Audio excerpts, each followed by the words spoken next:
Una sa lahat ay hayaan niyo po muna akong batiin ng maligayang Kapaskuhan ang inyong mga tagapakinig. Ako nga pala si Sam, 47 years old at isang nursing assistant. Masasabi ko na naging mabait sa akin ng Panginoon noong kabataan ko dahil hindi niya ako binigyan ng mga mabibigat na problema. Lumaki ako na may kumpletong pamilya at komportableng buhay. Nabiyayaan ako ng mga tapat na kaibigan at nagkaroon ako ng maayos na edukasyon. Halos perpekto na ang buhay ko noon dahil pati sa love life ay sinuwerte ako. High school pa lamang ako noon nang nakilala ko ang asawa kong si Geneva.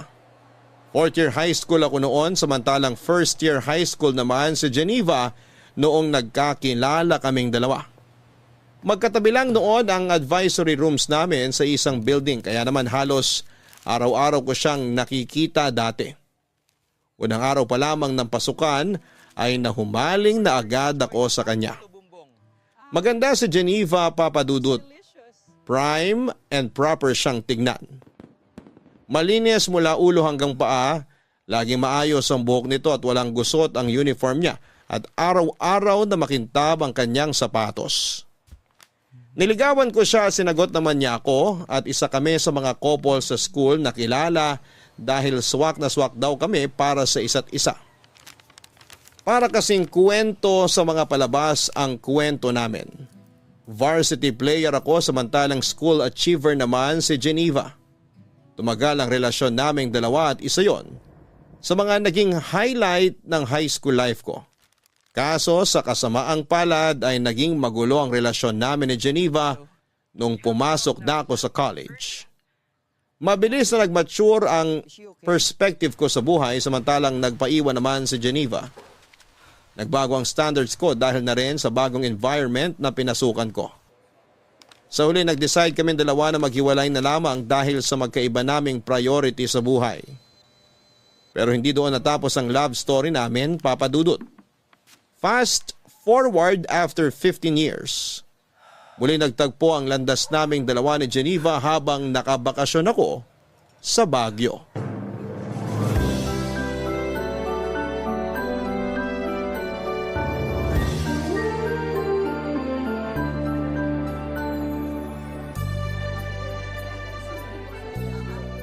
Excuse me, kuya.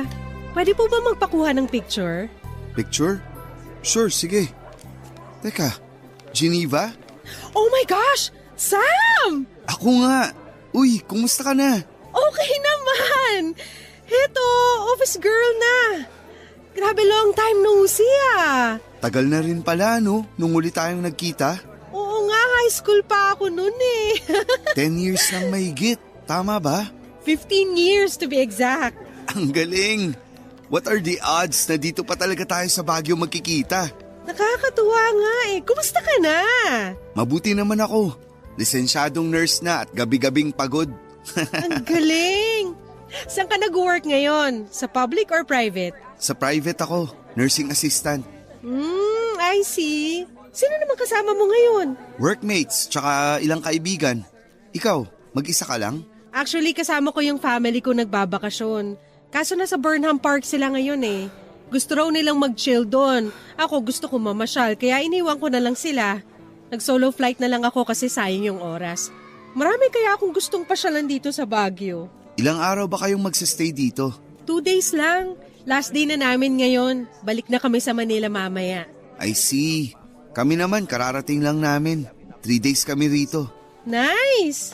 Nakakit na ba kayo sa Benguet? Sa may strawberry farm? Hindi pa, pero plano namin pumunta dun mamaya. Punta kayo kasi in season ng strawberry ngayon. Pwede kayo mag-strawberry picking. Mas mura kaysa sa mga nakadisplay. Galing kami dun kahapon. Sige, sasabihan ko yung mga kasama ko mamaya.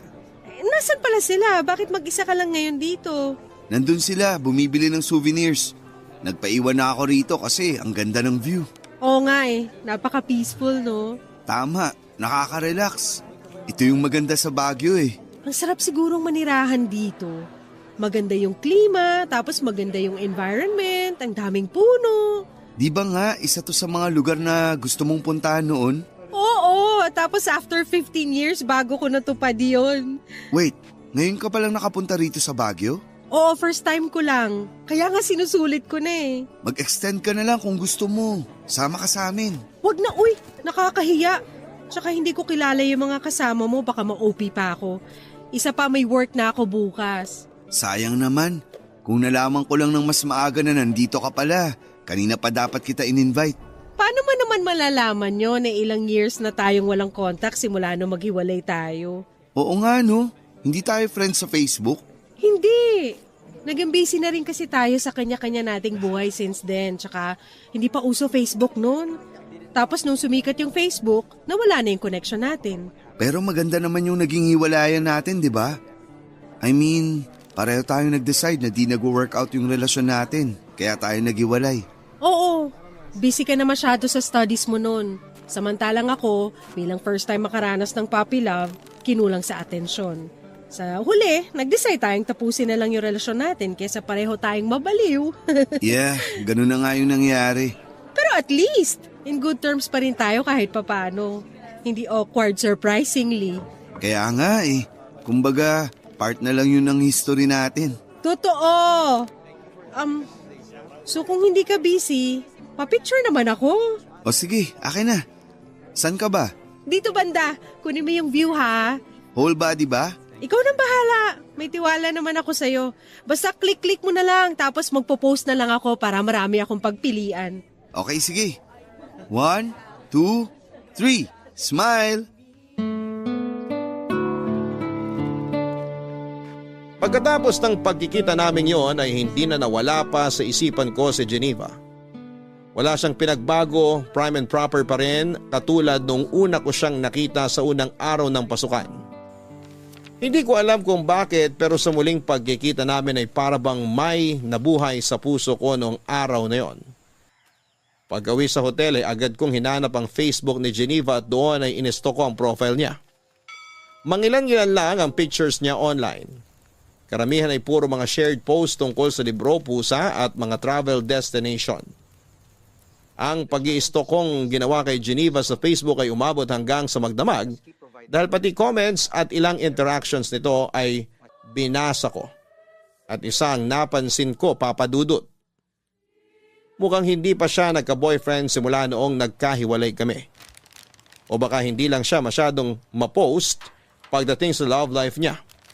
Natuwa ako sa kalamang yon hanggang sa napaisip ako, Papa Dudut. What if magkaroon kami ng second chance? Habang iniisip yon ay aksidente akong nakapag-react sa isa sa mga picture nito from 5 years ago. Bigla akong nakaramdam ng hiya. Dahil kapag nag-notify yon kay Geneva ay malalaman niyang ini-stalk ko ang account niya. Kaya bago pa man niya makita ang notification ay inunahan ko na siya. Dali-dali ko siyang inad at saka nag-send ako ng message sa kanya. After 5 minutes ay inaccept niya ang friend request ko at nag-reply sa message ko. Pauwi na raw sila that time at sakto ang message ko dahil bored daw siya sa biyahe. Nang gabing yon ay nakapag-usap kami hanggang inabot kami ng umaga. Doon na po nagsimula ang reconnection naming dalawa ni Geneva. Pagkabalik ko sa Metro Manila ay hindi na ako nagpatumpik-tumpik pa at agad ko siyang in-invite para sa isang date, Papa Dudut.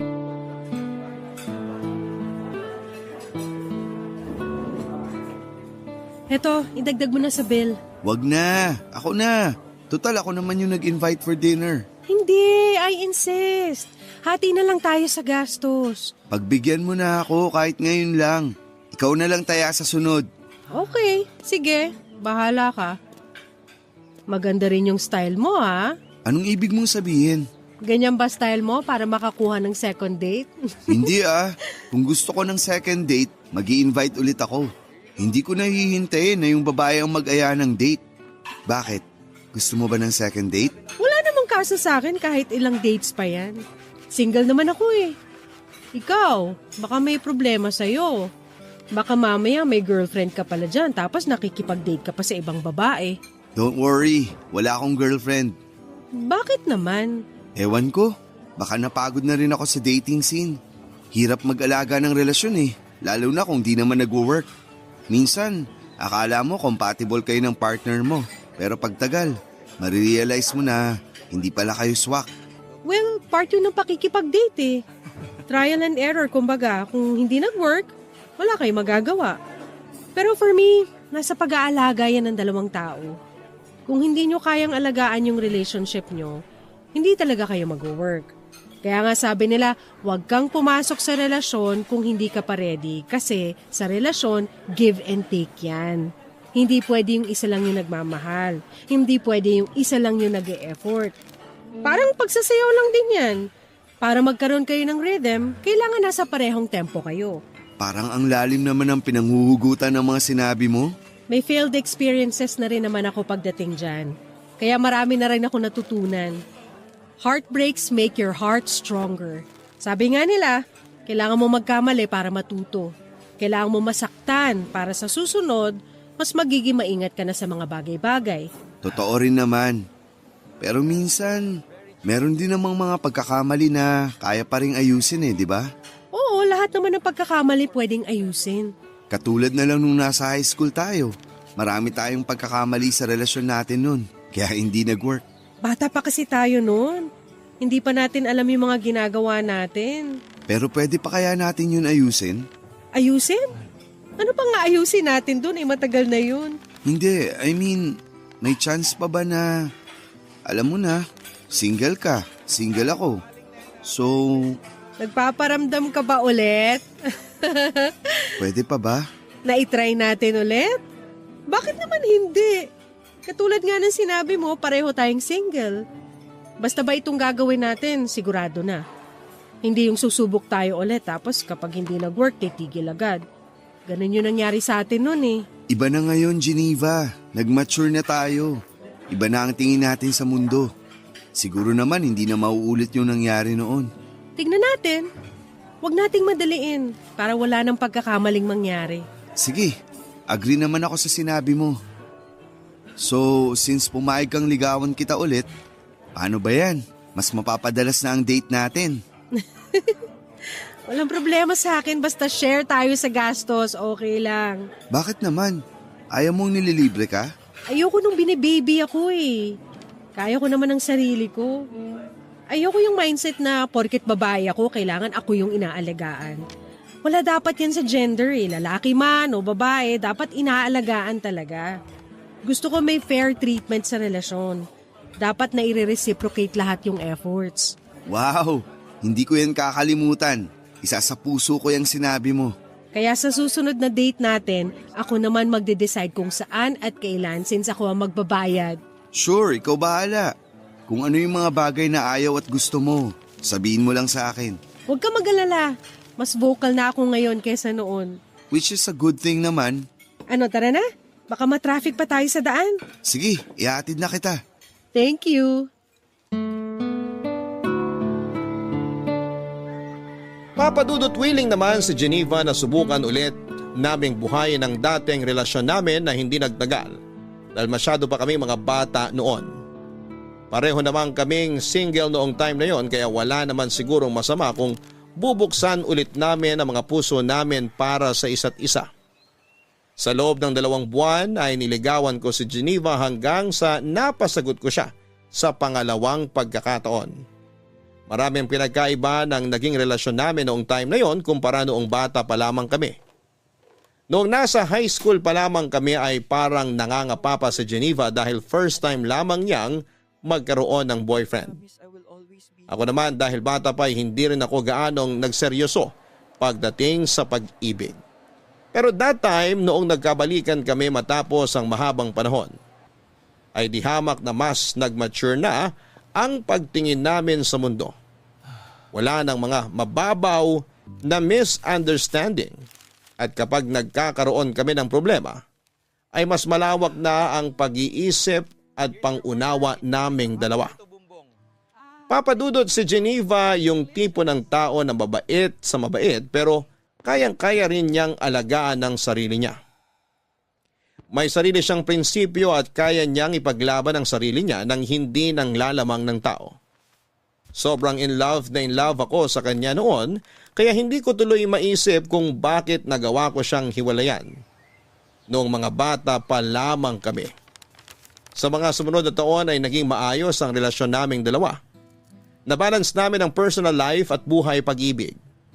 Sabi nila hindi kayang pagsabayin ang mga tawang career at love life, pero sa kaso naming dalawa ni Geneva ay nakaya naming gawin yon. Nasa tao lang talaga ito kung nasa maayos ba na lugar ang priorities nila sa buhay. Sa amin ni Geneva, alam namin ang lugar namin, estado ng relasyon at ang mga goal namin sa buhay kaya kami nagtagal. At sa pagsasama namin yon ay nagkaroon ng blessing noong nagdalang tao si Geneva, Papa Dudut. Bago pa man ipanganak ni Geneva ang panganay namin ay naisipan naming magpakasal. Simpleng wedding lang ang naganap at tanging kamag-anak at close friends lang ang dumalo sa kasal. Naisip kasi namin, Papa Dudut, na mas magandang maging praktikal na lamang. Ang importante naman sa kasal ay ang pag-iisang dibdib namin ni Geneva at hindi ang mga damit o kung anumang marangyang pagkakagastusan. Sa halip kasi na sa kasal ubusin ang ipon namin ay mas magandang gastusin na lamang namin ito para sa mga pangangailangan ng baby namin. Baby boy ang ipinagkaloob sa aming anak na pinangalanan naming Joseph. Bilang bagong magulang ay mahirap ang naging adjustment namin ni Geneva. Wala kaming kaideya-ideya kung papaano ba bumuhay ng isang bata dahil hindi pa naman namin ito naranasan. Nahirapan man ay mabilis din naman naming natutunan kung paano ang maging magulang kay Joseph. Sa tulong na rin ng mga kakilala at mga nababasa namin sa internet. Noong first time ngang magkasakit ni Joseph ay halos hindi kami nakatulog ni Geneva dahil buong magdamag namin siyang binabantayan. Mabuti na lamang at may kaalaman ako sa medisina. Kahit papaano ay kaya kong bigyan ng karampatang first aid ang anak namin kapag nagkakaroon ito ng sakit. Pero dumating ang araw kung saan ay nagkaroon ng mataas na lagnat si Joseph. Dahil hindi naman namin malaman kung ano ang nararamdaman nito, ay minabuti naming dalhin na lamang sa ospital ang anak namin para masuri siya ng doktor, Papa Dudut.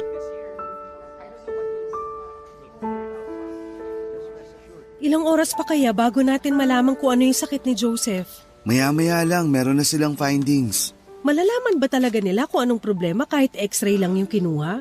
Actually, for confirmation lang minsan yung x-ray. Katulad sa pneumonia, kapag na-check na ng doktor yung bata based sa symptoms, may initial findings na sila. Magdadagdag lang sila ng iba pang tests para ma-confirm kung tama yung diagnosis nila.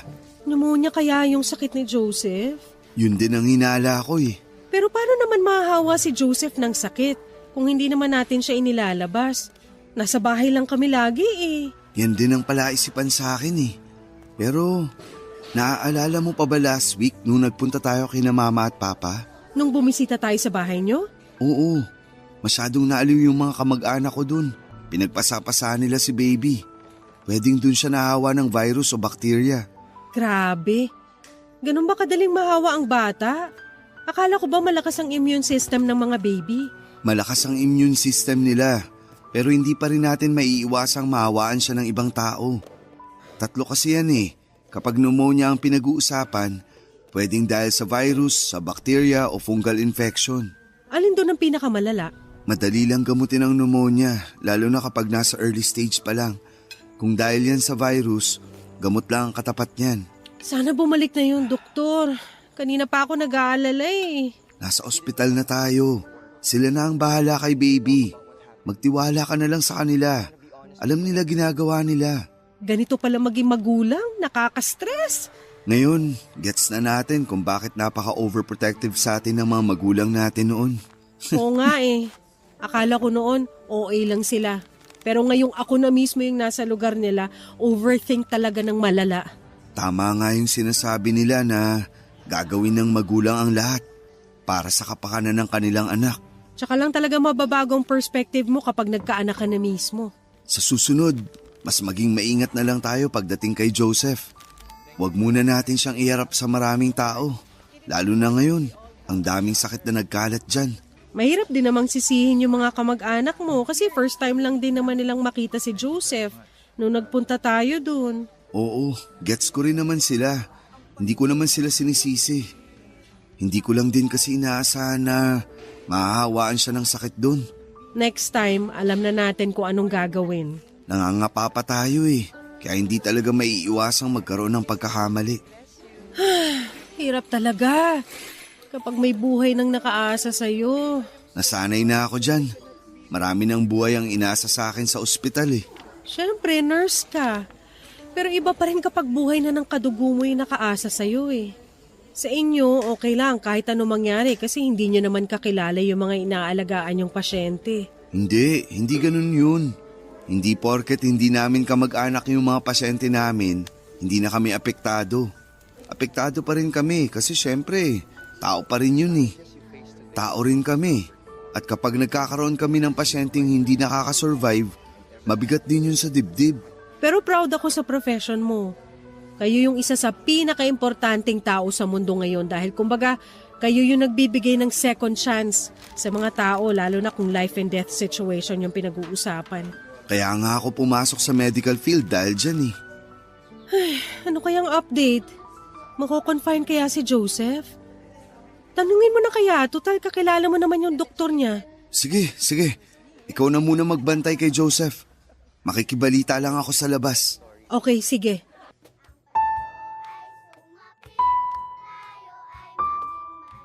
Lumabas na pneumonia nga ang sakit ng anak namin, Papa Dudut. Agad naman siyang ginamot ng doktor at mabilis na bumaba ang lagnat nito. Pagka-discharge ay niresetahan kami ng gamot para ipagpatuloy ito sa bahay. Akala namin noon ay magiging okay na ang bata dahil malaki ang tiwala ko sa doktor na tumingin sa kanya. Pero sa mga sumunod na araw ay biglang bumalik ang lagnat nito at mas lumala pa ang estado ni Joseph. Overnight ay bigla itong nahirapang huminga at nagsimulang magsusuka. Mataas din ang heart rate niya at nung nagsimulang mag-iba ang kulay ng balat nito ay itinakbo na namin siya kaagad sa ospital. Pagdating sa ospital ay natagalan pa bago natignan si Joseph dahil tinawagan pa nila ang doktor nito. Wala pang isang oras ay ibinalita na sa amin ng doktor na papunta na pala sa septic shock ang bata. Ginawa raw nila ang lahat ng makakaya nila pero sa huli binawian na ng buhay si Joseph. Noong time na yon ay ayaw mag-sink in ng balitang yon sa isipan ko. Sobrang in denial ako dahil nitong nagdaang araw ay okay na ang baby namin. Sa sobrang pagkabigla ay parang tumigil ang mundo ko. Hindi nag-function ang utak ko at saka ko na lamang na-realize na totoo nga ang nangyari noong nakita kong halos mapaupo na sa sahig ng ospital si Geneva habang umiiyak. Papadudot 8-month-old lang si Joseph noon at nangyari ang pagkamatay niya 3 araw bago magpasko.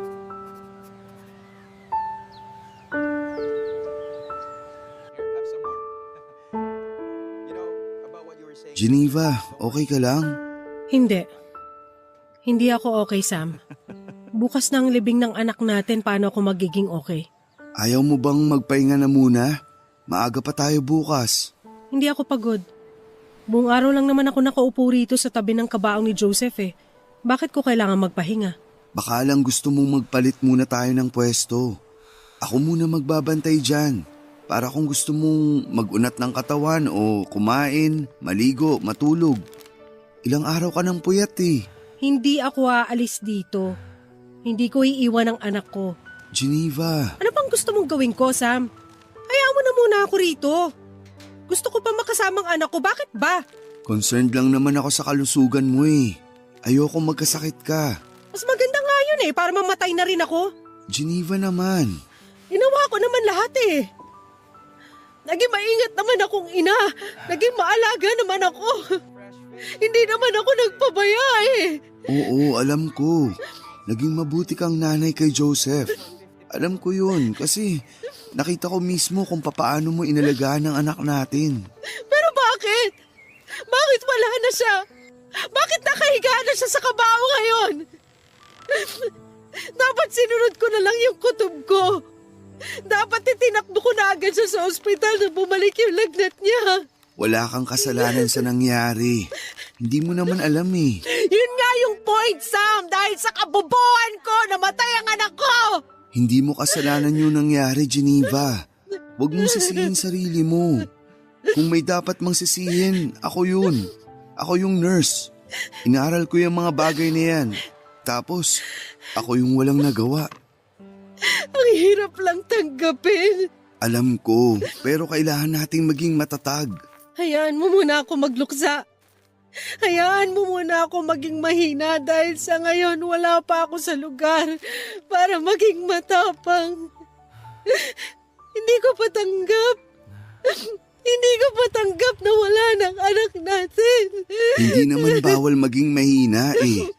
Pero hindi rin maganda na pinapabayaan mo yung sarili mo dahil sa nangyari. Geneva, ayoko makita ka nagkakaganito. Magluksa tayo pero alagaan din dapat natin mga sarili natin. Kaya mo bang gawin yun?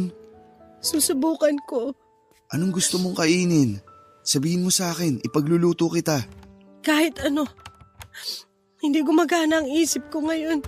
Ipagluluto kita ng pagkain pero kailangan mong ubusin yung lulutuin ko, okay? Maiwan muna kita.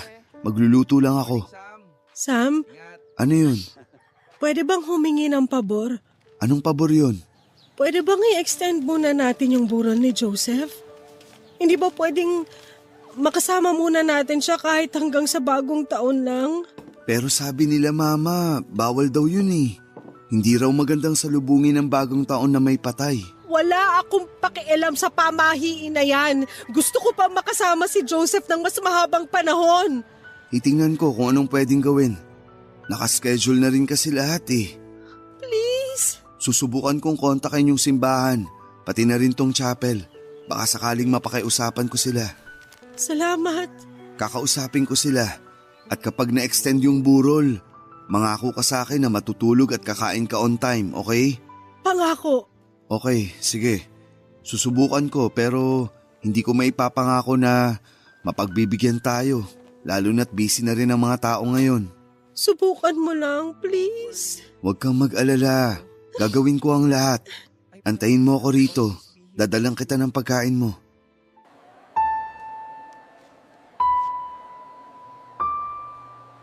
Malaki ang naging epekto ng pagkawala ni Joseph sa relasyon naming mag-asawa, Papa Dudut. Para bang sa mga sumunod na buwan ay hindi na namin na-enjoy ang buhay. Noong nagbagong taon nga ay sa halip na mag-celebrate ay natulog na lamang kami ng maaga. Hindi kaya ng puso naming salubungin ang bagong taong wala na ang anak namin. Pakiramdam kasi namin ay parang wala kaming karapatang magsaya dahil napabayaan namin si Joseph. Mabuti na lang at noong oras na yon, na sobrang napanghihinaan kami ng loob ng asawa ko ay nandoon ang mga kamag-anak at kaibigan namin na naging sandalan at suporta namin sa aming pagluluksa. Sa mga sumunod na taon ay parang lagi nang may puwang sa buhay namin na hindi mapunan-punan. Hindi namin namamalaya na dahil sa nangyari ay unti-unti na naming napabayaan ni Geneva ang pagsasama namin. Ang bawat araw ay naging mabagal. Saka na lang kami napapanatag tuwing natutulog kami dahil yon lang yung time na hindi namin nararamdaman ang sakit ng pagkawala ng anak namin. Pero tuwing gumigising kami, agad din kaming binabalot ng lungkot. Matagal bago namin natanggap ang katotohanan na matagal bago namin napatawad ang mga sarili namin. Sa mga panahon na nagluluksa kami, ay nalayo ang loob sa akin ni Geneva. Nagbago ang ugali nito. Naging malungkutin siya at tahimik at doon ko napansin na nagpatuloy ang pagkasira ng pamilya namin simula noong namatay si Joseph, Papa Dudut. Dahil sa mababang moral naming pareho ni Geneva, napabayaan namin ang buhay namin bilang mag-asawa. Parang bumabangon na lamang kami para gawin ang mga dapat gawin. Ako mismo ang nakasaksi kung papaano unti-unting nawala ang ningning sa dating masayang mga mata ng asawa ko. Inamin sa akin ni Geneva na para bang wala na raw purpose ang buhay niya. Trabaho niya ang maging ina sa anak namin pero hindi man lang daw niya nagawa yon ng maayos. Siyempre papadudot, hindi ko hinayaang ganon ang maramdaman ni Geneva. Araw-araw kong pinapaalala sa kanya kung gaano siya kabuti at kagaling na ina. Walang may gusto sa nangyari at kahit anong pagsisisi pa ang gawin namin ay hindi na nito may babalik pa ang buhay ni Joseph. Kung sabayan ko si Geneva sa kanyang kalungkutan ay hindi maghihilom ang mga sugat namin. Kaya ako na ang kusang bumangon para tulungang makatayo at makabalik sa dati ang asawa ko. Bilang padre di pamilya, ayaw kong maging ang asawa ko ay mawala sa akin kaya ginawa ko ang lahat para sabay naming magamot ang sugat sa pareho naming puso. Ipinangako ko sa sarili ko na hindi ko hahayaang hilahin kami pababa ng trahedyang nangyari sa buhay namin. Ako ang nagsilbing motivation ni Geneva para magsimula ulit at hindi ako pumayag na hindi ko may babalik ang dating Geneva na malakas, matapang at puno ng positibong pananaw sa buhay.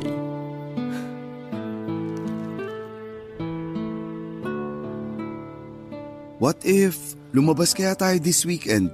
Tagal na tayong di namamasyal eh. Marami akong trabaho dito sa bahay eh. Magliligpit pa ako ng gamit.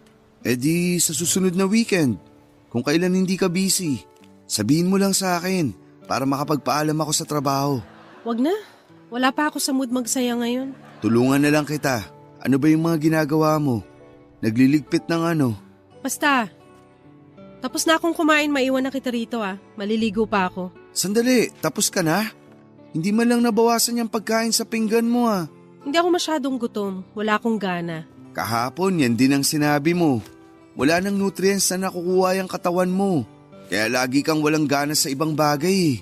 Sam, alam natin ang dahilan kung bakit wala akong gana sa buhay ngayon. Alam ko, pero hanggang kailan mo gagawin to? Hanggang kailan mo planong parusahan yung sarili mo dahil sa nangyari? Hanggat kailan ko gusto. May problema ba ron? Oo, marami. Hindi maganda tong ginagawa mo sa sarili mo. Sabi mo magluksa ako hanggat kailan ko gusto. Hanggang ngayon nagluluksa pa rin ako sa pagkamatay ni Joseph. Ngayon bawal bang gawin yon? Hindi naman yun ang ibig kong sabihin. Ilang buwan na yung lumipas. Kahit sana naman may makita akong improvement. Huwag mo akong pangunahan sa mga nararamdaman ko kasi hindi mo alam kung ano yung araw-araw na tumatakbo sa isipan ko. Nawalan din ako, Geneva. Masakit din para sa akin yung nangyari. Oo, anak mo siya. Nakasama mo siya ng 8 buwan, pero ako mas mahaba ang pinagsamahan namin ni Joseph dahil dinala ko siya ng 9 na buwan bago natin siya nakasama. Magkaiba tayo ng nararamdaman, Sam. So ano to? Kompetensya na kung sino yung mas matagal na kasama ng bata? Ikaw naman na nagsimula eh. Hindi porket tanggap mo na wala na si Joseph, ibig sabihin nun ay matatanggap ko na rin yung nangyari. May kanya-kanya tayong proseso ng pagluluksa at magluluksa ako hanggat kailan ko gusto. Hanggat nabubuhay ako, hindi ko matatanggap na wala na ang anak ko. Sorry, hindi kita pinipilit na tanggapin ang nangyari. Hindi rin totoo na nakamove on na ako mula sa pagkawala ni Joseph. Ako rin naman, may mga panahon na nagsisisi ako, nangihinayang. Siguro nga, totoo na mas masakit para sa iyo yung nangyari dahil mas mahaba yung naging pagsasama niyong mag-ina. Literal na ikaw ang bumuo sa kanya eh. Gusto kong maghili ang puso mo at kung hindi ka pa ready, okay lang. Katulad nga ng sinabi ko noon, walang mali sa pagiging mahina. Walang mali sa pagiging malungkot pansamantala. Pero hindi pwedeng manatili ka na lang na mahina at malungkot dahil hindi ka makakaahon sa kinaroroonan mo kung habang buhay mong dadali ng sakit. Nasasaktan ako tuwing nakikita kitang nagkakaganito. Araw-araw, ipinapanalangin ko na sana bumalik na tayo sa dati kasi namimiss ko na yung asawa ko. Pasensya ka na. Hindi ko naman ginusto na ganito yung maramdaman ko eh. Sobrang sakit lang talaga para sa akin. Sorry, alam ko pati ikaw nasaktan din sa nangyari. Sorry kung bigla na lang ako nag-shutdown. Susubukan ko. Susubukan ko, Sam. Salamat. Gusto ko na ulit makita yung babaeng matapang at independent na nakilala ko. Gusto ko nang bumalik yung dating Geneva. Hindi man ngayon pero sana makita ko na ulit siya. Salamat sa pag-intindi. Maiwan na kita. Matutulog ka na ba pagkatapos mong maligo? Oo, sana. Pagod na tong katawan ko. O sige, magpahinga ka na. Pero bukas, pwede mo ba akong samahan? Saan? Sa simbahan. Matagal ka nang di nagpupunta sa simbahan. Samahan mo ako bukas. Okay, sige. Sasamahan kita.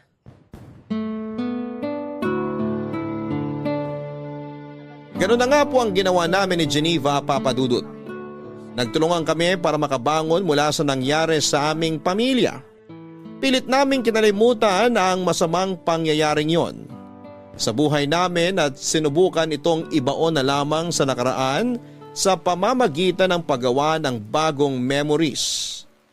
May times na nagkakaroon kami ng relapse, lalo na tuwing may mga importanteng okasyon sa buhay namin at naaalala naming hindi na kami kumpleto. Pero time heals, ika nga nila. Dahil unti-unti ay natanggap din namin ng katotohanan na wala na talaga si Joseph. Nag-focus ako sa trabaho para makalimot, samantalang si Geneva naman ay naghanap ng mga bagong pagkakabalahan para maibsan ang kanyang pangungulila. Thankfully ay nagkaroon ng magandang balita sa buhay namin matapos ang mahabang kalungkutan noong nalaman naming buntis si Geneva.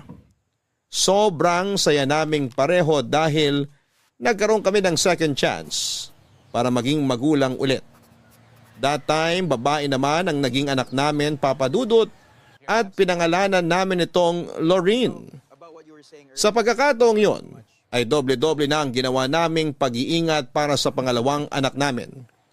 Inespoil namin siya sa lahat ng bagay, ginawa namin ang lahat para hindi na maulit pang nangyari kay Joseph. Kaunting kagat lang ng insekto o lamok ay agad naming ginagamot ang bata. Mapaubo man o sipon, sakit ng tiyan at kung ano-ano pang tipikal na sakit ng bata ay nagiging okay na kami pagdating doon dahil ayaw na naming maulit pa ang nangyari noon. Sa kabutihang palad ay napalaki naman naming maayos na bata si Lorraine sa sumunod na 9 na taon, Papa Dudut.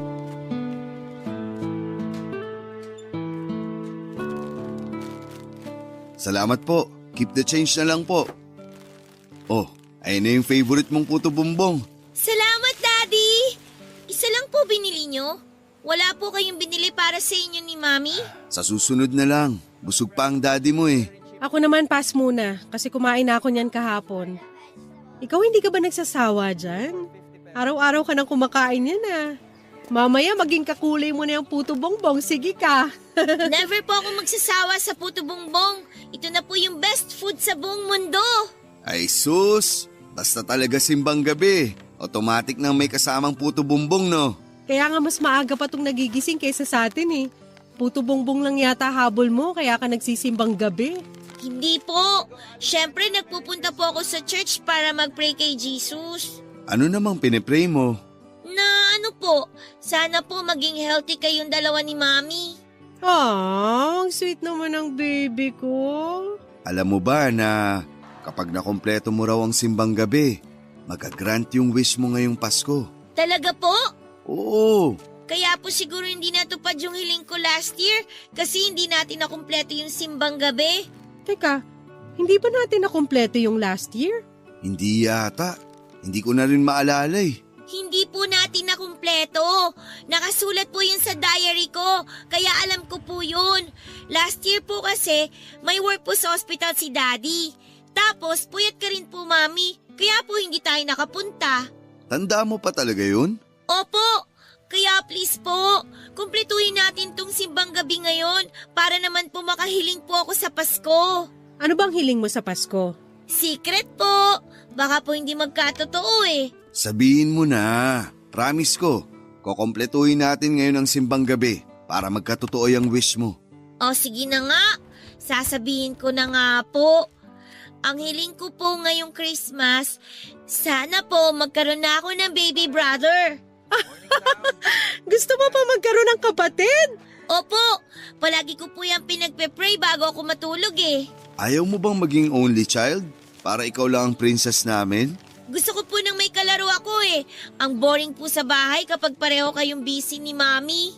Hayaan mo, ako na lang magiging playmate mo. Ayoko po, gusto ko po baby brother. Lagot ka. Gusto pa raw ng isa oh. Kasalanan mo to eh. Sinabi mo pa kasi na kailangang humiling kapag nakumpleto yung simbang gabi. Napasubo tuloy tayo. Hindi ko naman alam na kapatid pala ang gusto nito. Kala ko laruan o gadget lang yung wish niya. Para sana magka-idea ako kung anong ireregalo ko sa kanya sa Pasko eh. Paano ko ibabalot yung baby niyan? Paano ka makakabuo ng baby na aabot sa Pasko? Yun ang problema. Eh di next year na lang. Seryoso ka? Siraulo ka talaga. Bakit? Ayaw mo na ba? Hindi sa ayaw. Ang tanong, kaya ko pa ba? Magfo-42 na ako next year. Hindi na kaya ng katawan ko magkaanak ulit. Ikaw na lang kung gusto mo. Eh kung pwede lang sanang magbuntis ang lalaki.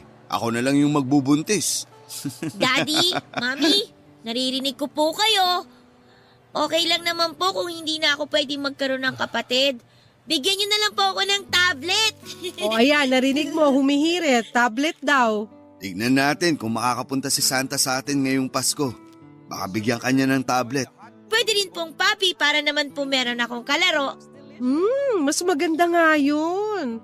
Matagal ko na rin gusto magkaroon ng aso. O sige, mag-a-adapt tayo ng papi in one condition. Ano po yun?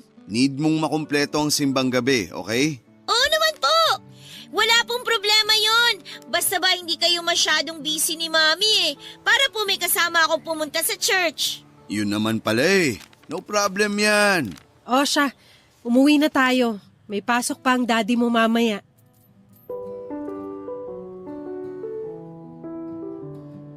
Simula pagkabata, Pasko na ang pinaka-paborito kong holiday sa buong taon. Yun kasi yung panahon kung kailan overwhelming ang saya na nararamdaman ng buong pamilya namin. Pakiramdam namin ay napaka-positibo ng lahat. Puno ng energy at lahat ng tao'y masaya at nagdiriwang. Taon-taon ay sinisiguro kong nagkakaroon ako ng time na makasama ang pamilya ko lalo na tuwing Noche Buena. Naging bonding time na namin bilang pamilya ang paghahanda ng pagkain at pagkakaroon ng family bonding habang nag-aantay na sumapit ang alas 12. Minsan nagmo-movie marathon kami. May pagkakataon naman na naglalaro kami ng board games. Every year ay sinisiguro naming mas enjoy ang bawat Pasko kesa sa nakaraang taon. Pagsapit ng Noche Buena, salo-salo kaming kumakain sa mga masasarap na handa at tuwing nangyayari yon, isang bakanting upuan ang inilalaan namin sa hapagkainan para sa anak naming si Joseph. Wala na siya sa buhay namin pero gusto namin ni Geneva na tuwing Pasko ay may espesyal na lugar ang panganay namin sa aming pamilya. Sa ganong pagkakataon ay nararamdaman namin na mas buo kami bilang pamilya. Gusto naming ipakita na kailanman ay hinding-hindi mawawala sa puso namin si Joseph. Pero papadudot ang hindi ko inaasahan noong taong yon. Sa halip na isang bakanting upuan lang ang kailangan kong ihanda sa pagsapit ng Pasko, ay 2 upuan pala ang mababakante sa mismong araw ng Noche Buena. Katatapos lang ng simbang gabi noon, tuwang-tuwa si Lorraine dahil sa wakas ay makakapag-wish na siya dahil nakumpleto na niya ang pagsisimba simula noong nagsimula ang simbang gabi. Dala ang paborito ni Lorraine na puto bumbong, ay pauwi na kami noon at nagdesisyon na kung ano ang mga pelikula na papanoorin namin buong araw habang naghihintay para sa Noche Buena. Nakahanda na rin ang grocery list ni Geneva dahil marami siyang planong lutuin noong araw na yon. Sobrang saya ko noon dahil kompleto ang pamilya ko. Wala kaming problema, wala kaming inaalala.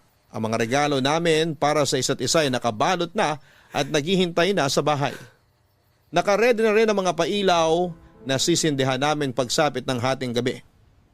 Habang binabagtas namin ang daan pauwi, at nakikinig sa mga classic na Christmas songs, ay isang pick-up ang biglang bumangga sa sasakyan namin. Napuruhan ang likod ng sasakyan kung saan ay nakaupo si Lorraine. Pagkaramdam ko sa impact ng banggaan ay biglang lumubog ang puso ko. Agad na pumasok sa isipan ko ang anak ko.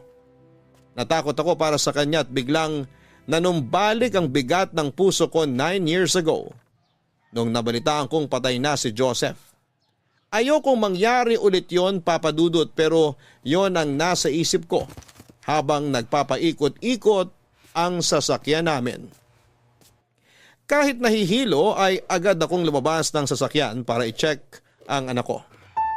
Duguan nito at wala ng malay. Agad ako nagsagawa ng first aid samantalang tumawag na noon ng tulong si Geneva. Mabilis kaming nakarating sa ospital at doon ay agad na binigyang lunas ang anak namin. Sam, okay ka na ba? Oo, na-dislocate lang tong braso ko pero hindi na kailangang operahan. Mabuti naman. Ikaw, okay ka lang ba? Wala ka bang sugat? Wala, may ilang galos at pasalang ako. Malaking tulong yung suot kong seatbelt kaya hindi ako napuruhan. Salamat sa Diyos at okay ka lang. Si Lorene? Wala pa siyang malay. Natahi na yung sugat niya sa braso. Tinamaan siya ng bubog eh. Kinukunan na siya ng CT scan ngayon para malaman kung may internal damage ba siya. Diyos ko, bakit ba ito nangyari kung kailan magpapasko? Kasalanan ko to eh. Aksidente yun nangyari at wala kang kasalanan doon. Huwag mong sisihin ang sarili mo. Maayos na naging pagpapatakbo mo ng sasakyan. Kung may kailangan managot, dapat yung pick up yun. Hindi nagminol sa intersection yung driver eh. Ano palang balita tungkol doon? Kumusta yung mga sakay ng kabilang sasakyan? Wala naman daw napuruhan sa kanila. Nakausap ko yung driver. Nandito rin sila sa ospital ngayon. Maya-maya may pupuntang pulis dito para mag-imbestiga. Gusto ko silang makausap. Nasaan sila? Sam, wag na. Pasko ngayon. Malala na tong nangyari sa atin kaya hayaan mo na lang muna sila. Paano ngayaan? Hanggang ngayon wala pang malay ang anak natin dahil sa kanila. Nasira raw yung brake ng sasakyan nila. Nakausap ko na. Humihingi na sila ng tawad sa nangyari. Tutulong naman daw sila sa mga gastos natin dito sa ospital. Hindi nila tayo tatakbuhan. Dapat lang. Kapag may nangyari talaga kay Lorene, pananagutin ko sila.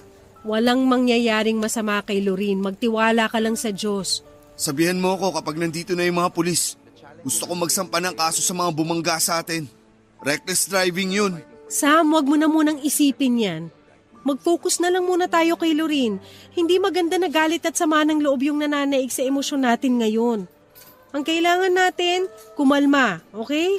Huminahon ka muna. Dapat nasa bahay na tayo ngayon eh. Dapat nagpe-prepare na tayo para sa Noche Buena. Hindi dapat tayo nandito ngayon. Wala na tayong ibang magagawa kundi harapin kung ano man tong nangyayari sa atin ngayon.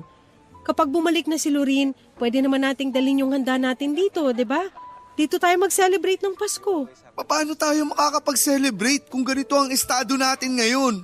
Kung gusto, may paraan.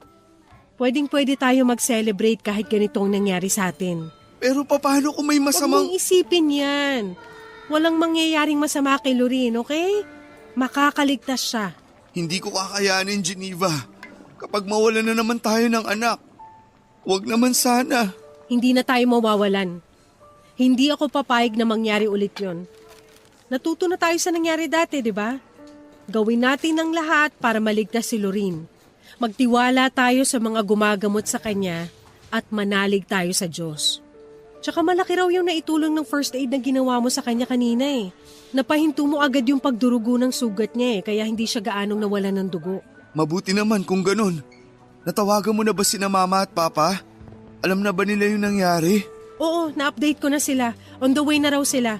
Nagpadala ko ng damit para makapagbihis tayo. Sabihan mo silang mag-ingat. Oo, papaalalahanan ko ulit sila mamaya. Halika na, pumunta na lang muna tayo sa kwarto ni Lorene. Doon na tayo maghintay. Sige, ikaw, wala bang masakit sa'yo? Magpacheck ka muna kaya. Okay lang ako, walang masakit sa akin. Sure ka? Oo, na-check mo na ako kanina, di ba? Gusto ko lang makasiguro.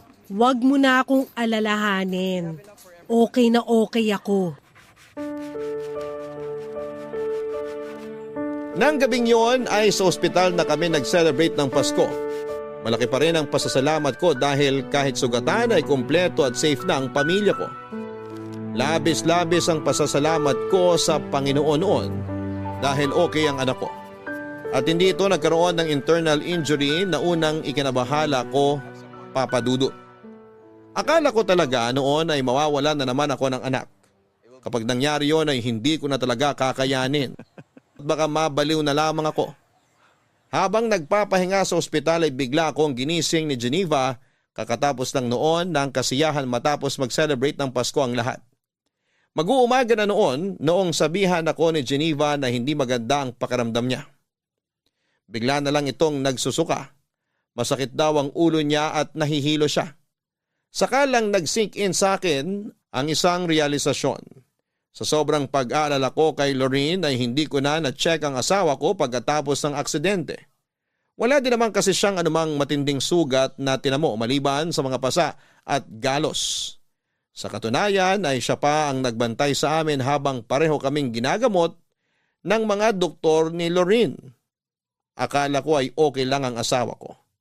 Pero noong nalaman kong may masama itong nararamdaman, ay agad akong nagpatawag ng nurse. Bago pa man sila makarating ay nawala na ng malay si Geneva at nag-seizure na siya, Papa Dudut.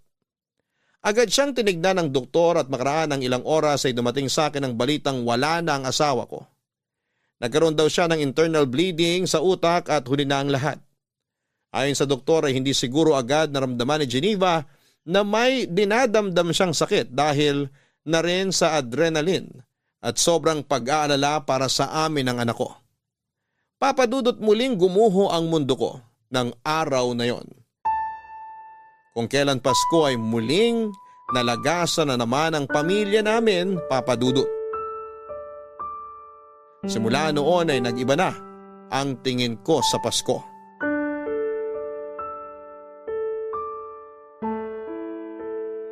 Daddy, sisindihan ko na ba yung kandila para kina Mami at Kuya Joseph?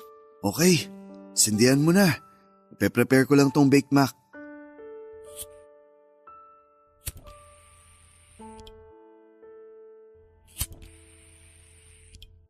Ayan, nasindihan ko na. Wow! Ang bango naman itong kandila. Scented candle yan. Favorite scent yan ng mami mo. Lavender. Tapos ano naman po itong kay Kuya Joseph? Ano ba? Hindi ko na maalala eh. Ano bang nakalagay dyan? Sandali lang po, check ko. Baby powder po ang nakalagay eh. Oo. Baby powder nga. Ano, amoy baby ba? Parang medyo sweet siya, Daddy. Parang amoy ng cologne. Talaga ba? Opo. Daddy, tulungan ko na po kayo dyan. Ano po bang pwede kong ayusin? Ilagay mo na yung mga plato sa table. 4 lahat yan ha. Okay po. Akin na lang tong reindeer na plato. Tapos sa inyo naman po yung may Santa Claus. Tapos para kay Mami naman tong plate na may snowman. At kay Kuya Joseph naman yung may design ng Christmas tree. Yung upuan nila Mami at Joseph, naayos mo na ba? Hindi pa po, pero isusunod ko na po, Daddy. Ayan, complete na. O heto, ready na rin yung pagkain natin. Maupo ka na. Sige po. Ang konti lang ng food natin ngayon, Daddy, no? Tayo lang naman ang kakain eh. Ano, kain na tayo para makanood tayo ng fireworks mamaya. Sige po. Oh, pray muna tayo bago kumain. Sige po, Daddy. In the name of the Father, and of the Son, and of the Holy Spirit. Amen. Panginoong Diyos, maraming salamat po sa biyaya ng buhay at sa mga pagkaing ipinagkaloob ninyo sa amin. Sa gabing ito ng bisperas ng Pasko, kami po'y nagpapasalamat sa pagdiriwang ng pagdating ng aming tagapagligtas, si Jesus. Naway maging daan ang aming pagtitipon para magkaisa sa pagmamahal, pagkakaisa at pagpapatawad. Pagpalain po ninyo ang aming pagkain at ang bawat isa sa amin. Sa pagkakataong ito, inaalala rin po namin ang mga mahal naming pumanaw, lalo na po sa araw na to, sa anibersaryo ng pagpanaw ni Geneva at Joseph. Kami po'y nagdarasal para sa kanilang mga kaluluwa. Naway maramdaman nila ang iyong kapayapaan at pag-ibig sa kabilang buhay. Gabayan po ninyo kami sa patuloy na pag-alala at paggalang sa kanilang mga alaala. Lord, sana po maging happy ang Christmas ni na Mami at Kuya Joseph dyan sa langit. Nag-prepare po kami ng space para po sa kanila dito. Ang hiling ko po ngayong Pasko, sana po maging masaya na ulit si Daddy katulad ng dati. In Jesus' name we pray. Amen. Amen. Bakit naman yun ang winish mo para sa akin? Hindi ba ako happy? Parang hindi po kasi kayo happy eh. Happy naman ako kasi nandyan ka. Medyo malungkot lang kasi hindi tayo kompleto. Pero masaya ako ngayon. Daddy, miss niyo na po ba si Mommy? Oo naman. Miss na miss ko na ang mami mo. Sobra. Miss ko na yung taon-taon na panonood natin ng mga Christmas movie. Miss ko na yung mga luto niya. Miss ko na siyang yakapin. Ako rin po, miss ko na rin po si Mommy. Ipag-pray na lang natin siya palagi na sana happy na siya sa heaven kasama ang Kuya Joseph mo. Sa tingin mo po ba, Daddy, nag-celebrate din kaya sila ng Christmas sa heaven? Oo naman. Sigurado akong magkasama sina Mami at Joseph doon ngayon. Nasa isang table din sila katulad ng ginagawa natin. Tapos may 2 upuan din sila doon para sa atin katulad dito na may 2 upuan din sila na naka-ready. Tapos sabay po tayo nagsa-celebrate at kumakain? Oo, parang gano'n na nga.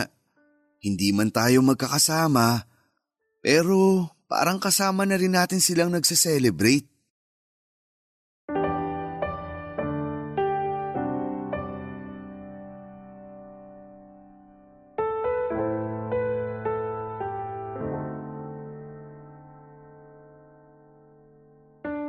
Taon-taon, gano'n na po ang naging tradisyon namin ng anak ko. Lagi kami naglalagay ng 2 bakanting upuan sa hapagkainan tuwing Pasko para maging buo ang pakiramdam naming mag-ama.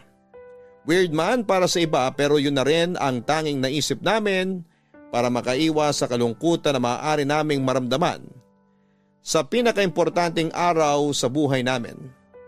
Nakakalungkot man na 2 death anniversary ang taon-taon naming inaalala tuwing Pasko pero sinisiguro naman namin ng anak ko na kapag nagdiriwang kami ng Kapaskuhan ay walang lugar ang kalungkutan sa puso namin sa mga oras na yon. Papadudot, hindi na po ako nakapag-asawang muli at kung ako ang tatanungin ninyo ay wala na akong planong mag-asawa pa. Ang pag-ibig ko ay para kay Geneva ay mananatili na sa puso ko habang buhay at hindi ko na ma-imagine pa na ibigay ito sa ibang babae. Kung meron man akong pagbibigyan nito ay walang iba kundi para na lamang sa anak kong si Lorene. Marami pa kaming pagdadaan ng 2 at pinapangako ko sa anak ko na ibibigay ko ang lahat